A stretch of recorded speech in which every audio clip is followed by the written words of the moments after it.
La Voix des Bulles présente Canaille BD. le podcast BD qui donne la frousse aux enfants. Ouah, ah, ah, ah, ah.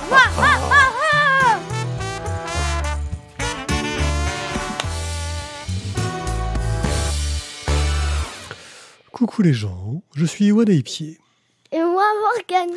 J'ai 45 ans J'ai 11 ans. et aujourd'hui nous allons vous emmener dans un endroit de peur et d'horreur pour vous parler de L'île des crânes. L'île du crâne, le tome 1, qui s'appelle Grosham Grange, une bande dessinée de Max Lermenier et Clément Lefebvre, d'après un roman d'Anthony Horowitz. Papa, il s'appelle pas Bidule Truc. Son nom, c'est l'île du crâne. C'est T'as le- dit, il s'appelle Bidule Truc. Je sais pas moi. Bidule Truc, c'est le nom du tome. Le tome 1 s'appelle Grosham Grange, c'est écrit dessus. Oh, C'est compliqué. oui.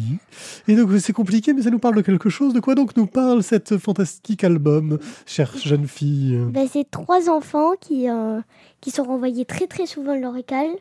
Et il y a une école mystérieuse. Et ben, ils leur demandent de venir dans leur établissement. Et qu'est-ce qui se passe dans cette école mystérieuse? Ben, il y a des monstres, des vampires, on sait pas trop loups-garous ou pas, et d'autres choses comme ça. Mais qu'est-ce qu'ils font dans cette école? Ils sont là pour se faire manger, alors? Ben non. Ah, et ils font quoi? C'est le mystère, en fait. Oui, c'est le Pourquoi mystère. est-ce qu'ils sont dans cette école? Et on va l'apprendre plus tard. Et on va faire la partie spoil aussi, parce que Ouais. ben voilà, j'aimerais expliquer plusieurs trucs. Enfin bon, ton histoire me fait quand même penser à une autre histoire que j'ai Harry déjà lue. Potter. Ouais, ça ressemble un peu à Harry Potter. Hein. Oui. Et pourtant, c'est sorti 9 ans avant Harry Potter. Ouais. Donc, quelque part, Anthony Horowitz avait anticipé pas mal de choses, même si l'histoire est un petit peu plus simple, je trouve, sur pas mal de points que Harry Potter. Ben, on y viendra après avoir lu un extrait. Comment? C'est ce qui est écrit. Là, une brochure pour un collège de garçons. Mais comment quelqu'un peut-il savoir que nous cherchons justement une nouvelle école pour David? Cher monsieur Elliot, vous êtes-vous jamais demandé où trouver un collège qui dresserait votre fils? Pas un de ces endroits ramollis d'aujourd'hui, mais un établissement qui croit encore à la discipline. Comme l'indique la brochure ci-jointe, Grosham Grange est un pensionnat et nous offrons un environnement unique à des enfants âgés de 12 à 16 ans qui se sont montrés réfractaires aux méthodes traditionnelles d'enseignement. C'est extraordinaire, j'employais exactement les mêmes mots il y a quelques instants à peine. Grosham Grange est situé sur une île privée au large de la côte du Norfolk. Aucun service régulier de ferry ne dessert l'île. Il n'y a donc pas de congé fixe. En réalité, les élèves n'ont droit qu'à un seul jour de vacances par an. Les parents ne sont jamais invités à l'école, sauf en cas de circonstances exceptionnelles, et seulement s'ils savent nager. Je suis certain que votre fils profitera pleinement des excellentes méthodes de Grosham Grange et du niveau élevé d'études. J'attends avec impatience de vos nouvelles dans la prochaine demi-heure. Sincèrement vôtre, John Kilgrew, directeur adjoint. Une demi-heure? Ça nous laisse guère le temps pour prendre une décision. L'école a l'air correcte, ils ont même un cours d'astronomie. À quoi ça sert un cours de gastronomie? Astronomie, pas gastronomie. Dépêchons-nous d'appeler. Allô, puis-je parler à John Kilgrew? C'est moi, monsieur Elliot. Avez-vous pris une décision? Oui, en effet, j'aimerais inscrire mon fils dès que possible. David va avoir 13 ans et il m'a causé une grande déception.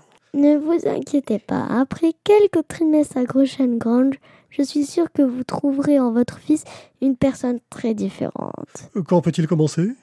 Que diriez-vous d'aujourd'hui? Aujourd'hui? Excusez-moi, vous avez bien dit aujourd'hui? Oui, il y a un train qui part à 1h cet après-midi. 2 autres élèves doivent le prendre. David pourrait voyager avec eux. Magnifique, je dois l'accompagner? Oh non. Nos élèves réagissent plus positivement s'ils sont complètement détachés de leur famille. Parfait, je le mettrai dans un taxi pour aller à la gare. Et puis non, à la réflexion, il prendra le bus comme tout le monde. Alors nous l'attendrons ici ce soir. Au revoir, monsieur Elliot. Voilà quelque chose de bien intriguant. J'ai pas très confiance dans ce collège. Ouais, toi, tu irais dans un collège comme ça te ferait plaisir? Je vous dirai à la partie spoil. Oui. Tu peux dire tout de suite si ça te ferait plaisir. Oui. Pourtant, moi, quand je vois la lettre, ça me donnerait pas envie. Hein. Qu'as-tu pensé du dessin, Morgane? J'ai beaucoup aimé le dessin. Il est réaliste, mais à la fois, je me souviens plus du mot. Caricaturiste. Caricatural, ouais. Caricatural, parce qu'ils ont de grosses joues toutes rouges. Moi, j'ai trouvé les couleurs un peu bizarres. On a l'impression qu'ils sont toujours autour d'un halo lumineux un peu étrange, tu vois. J'ai trouvé que les couleurs faisaient un peu bizarre. On a l'impression que la lumière vient du sol tout le temps, ou qu'ils ont trop d'ombre sur la tête. Comme un sort de lumos. lumière. Ouais, c'est ça. Voilà, je trouve ça un peu... Comme dans l'écriture, là. C'est comme dans l'Académie des sorciers. Ah, là où ils écrivent avec de l'encre. Oui. Ouais. Oui, non, je trouve le dessin de l'Académie des sorciers plus joli quand même. Bon, ça, c'est mon point de vue. Oui, c'est plus joli, mais genre, je veux dire, les lumières sur le sol. Oui, ça fait un peu lumière sur le sol. Donc, ouais, j'ai un peu été perturbé, mais finalement, ça passe très très bien, je trouve, pour le type d'histoire. En tout cas, toi, ça t'a plu. Oui. Et est-ce que ça sert bien le côté horreur? Parce qu'on est quand même dans une histoire d'horreur, un peu. Horreur pour enfants. Horreur pour enfants, pas très horreur, alors. Ah ouais? Tu t'es pas inquiété pour les personnages à aucun moment? Presque pas. Des tout petits moments, mais genre, c'était des moments... Il y a mieux pour trucs qui font peur d'enfants. Qui font peur d'enfants, ok. Et justement, le scénario, l'histoire, qu'est-ce que tu en as pensé? J'ai beaucoup aimé. Ouais, malgré la ressemblance à Harry Potter? En fait, au début, je pensais que c'était eux qui avaient copié sur Harry Potter. Ouais. Mais au final, j'ai découvert que c'était pas eux. Et j'ai trouvé l'histoire assez ressemblante à Harry Potter et je ne saurais pas laquelle je préfère. C'est quand même assez différent. Oui, justement. Il y a de la ressemblance quand même. Oui, non, mais c'est assez différent. Je veux dire, dans Harry Potter, il y a une histoire de prophétie, de malédiction. Ça fait plus peur, Harry Potter. Là, on sait. Enfin, l'histoire va dans une direction très différente d'Harry Potter. Le début ressemble, mais après, ça reste très différent. Oui.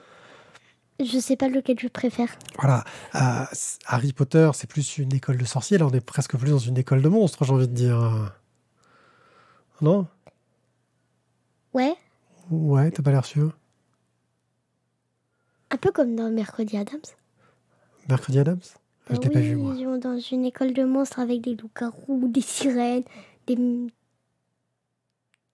méduses. Oui, méduses. Des gorgones. Oui. Parce que méduse, c'est le nom d'une gorgone. Oui, je sais. Ah, tu savais? Et en plus, c'est un pégase. À la base, c'est un pégase. Méduse? Oui. Non. C'est un poney à la base. Tu mélanges toute la mythologie grecque. Non, je suis sûre que c'est ça. Ah, bon, si vous êtes spécialiste en mythologie grecque, venez nous corriger dans les commentaires. J'ai vu ça sur un livre avec Pégase, licorne et tout ça. Bon. Donc, c'est un bouquin, toi, que tu conseillerais, qui t'a plu? Oui. Ok. C'est une bonne lecture pour Halloween? Oui. C'est un peu à suivre, quand même. Oui. Donc, t'aimerais bien voir la suite? Oui. Et t'as rien d'autre que de dire que oui? Je sais pas. Tu sais pas. Tu m'aides pas beaucoup là pour la présentation de cette émission.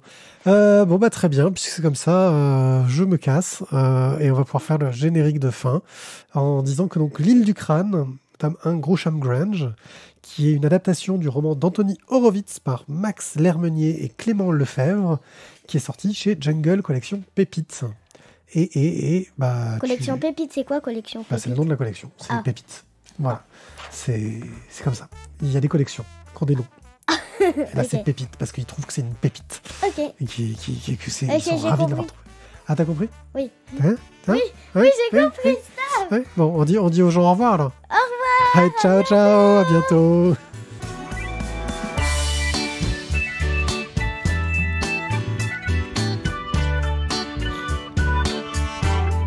Ne vous inquiétez pas. Après quelques trimestres Grusham Grange, je suis certain... Grusham.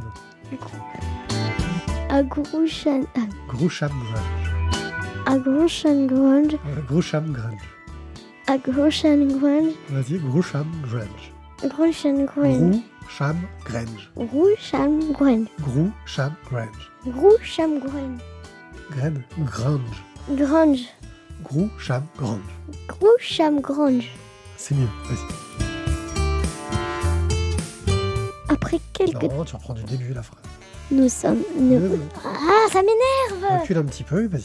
Je sais, c'est dur, hein.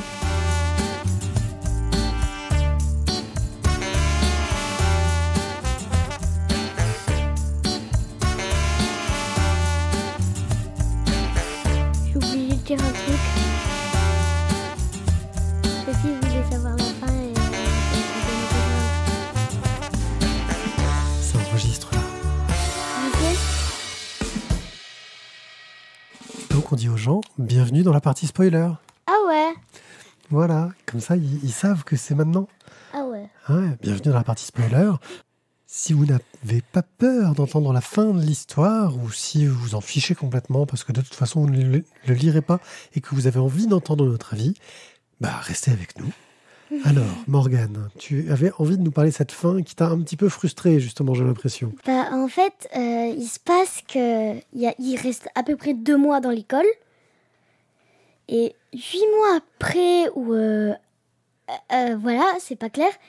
8-9 mois après, et ben, il revient chez lui en contrôlant il peut contrôler les objets, genre toi tu viens là comme ça, tata. La télékinésie. Et voilà, c'est pas clair. Genre c'est alors j'ai eu ma bague dans l'école 9 mois plus tard. Ça y est, oui. Oui, si tu aurais aimé qu'il y ait plus de détails sur comment il en arrive à avoir tous les pouvoirs. Oui, parce que ben, genre j'ai trouvé l'année très courte. Ouais, ça allait trop vite dessus. Et la fin de ce tome, justement, où on a la révélation de pourquoi est-ce qu'ils sont dans cette école, t'en as pensé quoi? Je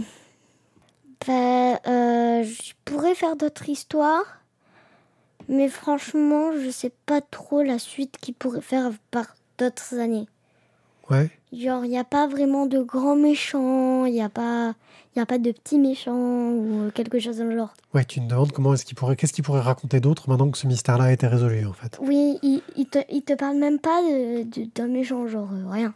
Oui, il n'y a pas de grand mal qui reste au fond, comme, je sais pas, un certain Voldemort. Ouais, c'est ça, il manque un Voldemort, en fait. Ou des petits méchants. Ah.